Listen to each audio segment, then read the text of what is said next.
You said you want to know why I moved my family to Big Sky. Well, let me tell you something about people, then you'll see why. When Linda and I were first married, her being colored and me being a retired white U.S. Army colonel, well, we kept it pretty quiet, but we did not hide it. I was fairly well known in St. Louis, being a prosperous businessman. I had several trades. And people showed me honor because of my military past. But it was when the children were getting older. We got two, darling Ardelia Elizabeth and handsome Gerald Jefferson Mason. As they were getting older, I started to see the hatred some people had.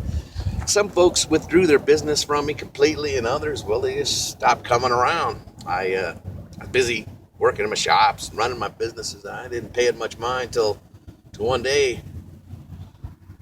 One day, a group of men confronted me in my warehouse. They warned me. They said, "Colonel, we want you to keep your mulatto half-breed children out of our school."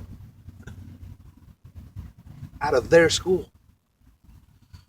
Oh, that's when I knew something was going on. Way more than I imagined.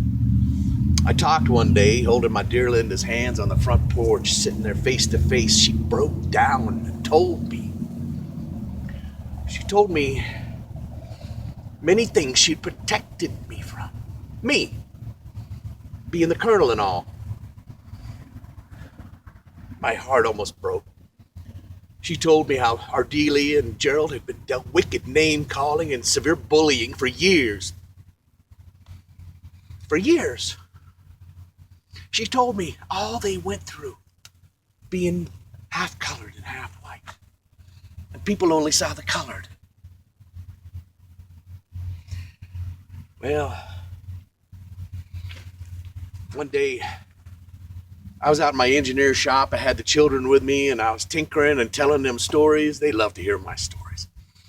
It's when those people that hated us, they burned our house down to embers. I went running up to the house. I was crying. I thought my dear Linda was inside. God watched out for us. Linda come running up the street. She'd only gone to the store to get supplies. God saved us all. Yeah, I decided to move. Where's it gonna move to? I figured the north, the northeast. People treat me a little better up there, treat us all a little better, because the south was unthinkable. I didn't want to move down there. So I sold all my businesses and sold all my properties and wired our money to Baltimore. We moved up there. And I started working for the railroad to keep my mind busy as a conductor. That's where I met the McKenzie family. They told me about Big Sky. So you see, I told you I'd tell you why I moved here, and it was about people.